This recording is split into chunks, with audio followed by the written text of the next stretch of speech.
ایک ایسی عظیم کہانی لکھی جا رہی ہے جس کی ابتدا جناب فاطمۃ الزہرا کی تربیت نے کی۔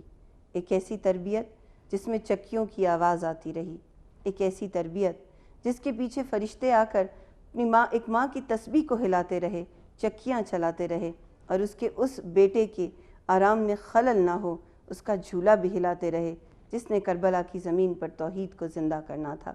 کربلا کا واقعہ 3 شعبان کو ہی بپا ہو گیا تھا جب امام حسین علیہ السلام اس دنیا میں تشریف لائے تھے۔ کربلا 61 ہجری ان ماؤں نے رقم کیا جو مدینہ سے کربلا تک اپنی گودیوں میں اولاد لے کر آئی تھیں۔ ان بیویوں نے رقم کیا جو اپنے شوہروں کے شانہ بشانہ کربلا کی زمین پر اتری تھیں۔ ان بیٹیوں نے رقم کیا جنہیں باپ نے اپنے نماز شب کی دعاؤں میں مانگا تھا، یا ان بہنوں نے رقم کیا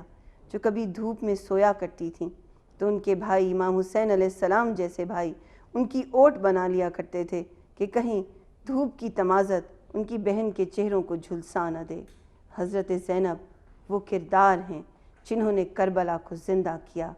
اگر کربلا کی زمین پر داستان عشق امام حسین علیہ السلام نے رقم کی تو اس داستان عشق کو جناب زینب نے روز عاشور بھی مکمل کیا، شام غریبہ بھی مکمل کیا، اور اس کے بعد کوفہ و شام کے بازاروں میں بھی رقم کیا۔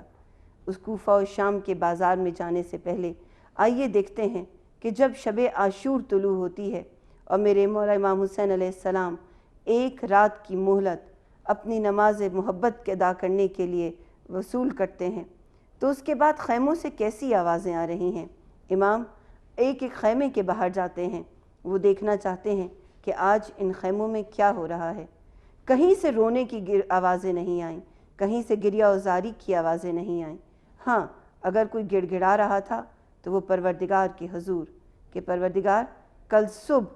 تیرے امام کی خاطر، تیرے توحید کو بچانے کی خاطر جو سجدہ دینے والا ہے، اگر ہم کچھ پیش کر سکیں تو اسے ہماری چھوٹی سی قربانی سمجھ کر قبول کر لینا۔ اس قافلے میں صرف وہ خواتین نہیں ہیں جن کا تعلق خانوادہ رسالت سے ہے،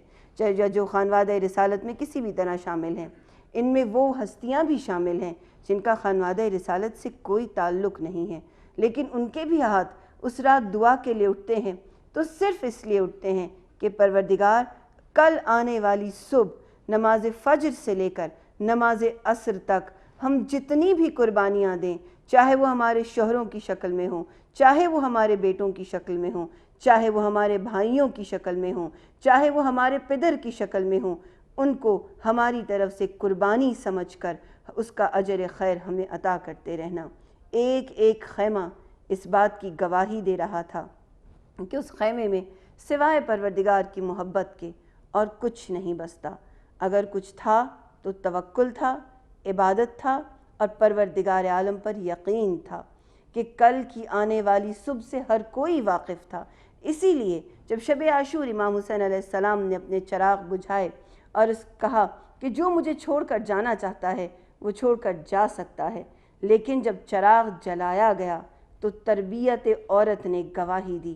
کہ جو بھی بیوی تھی اس کے شوہر نے کھڑے ہو کر امام کا ساتھ دینے کا اعلان کیا، جس کے بیٹے تھے ان بیٹوں نے کھڑے ہو کر اعلان اعانت کیا، جن کے بھائی تھے ان بھائیوں نے کھڑے ہو کر اعلان نصرت کیا۔ ایسے میں مجھے یاد آتا ہے وہ واقعہ جناب ام البنین کا کہ جن کے تمام بیٹے کربلا کی زمین پر تھے اور ان کے پاس ضمانت آئی تھی کہ اگر وہ امام حسین علیہ السلام کو چھوڑ دینا چاہیں تو ان کی زندگیوں کو محفوظ کر دیا جائے گا، لیکن ان بیٹوں کو مدینہ سے روانگی کے وقت جناب ام البنین کی وہ قسم یاد تھی کہ جب وہ اپنے بیٹوں کے ہاتھ پکڑ کر روضہ رسول پر لے کر گئی تھی اور ان سے کہا تھا یاد رکھنا آج جناب زہرا کی کنیز تم سے سوال کرتی ہے کہ اگر تمہارے ہوتے ہوئے میرے بیٹے امام حسین علیہ السلام کو کوئی گزند پہنچی تو میں تمہیں دودھ نہ بخشوں گی۔ جب ان بیٹوں کی طرف یزیدی فوج کی طرف سے ایک ضمانت آتی ہے کہ تم چھوڑ دو حسین کو، تمہاری زندگیوں کے ہم ضامن بنتے ہیں،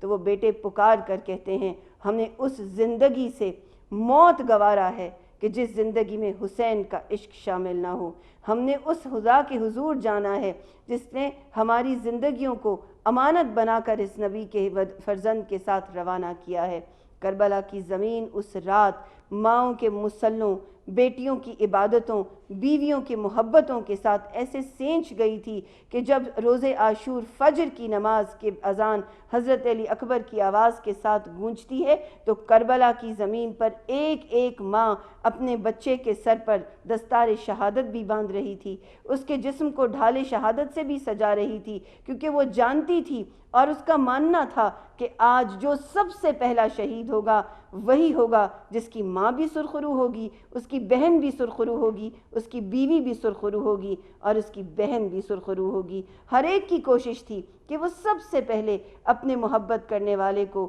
اپنے محب کو، اپنے چاہے جانے والے کو، اپنے گود کے پالے کو سب سے پہلے کربلا کی زمین کے حوالے کرے۔ کوئی ماں ایسی نہ تھی جس کے قدموں میں لغزش نظر آئے، کوئی بہن ایسی نہ تھی جو ایک لمحے کو بھی لرزی ہو، کوئی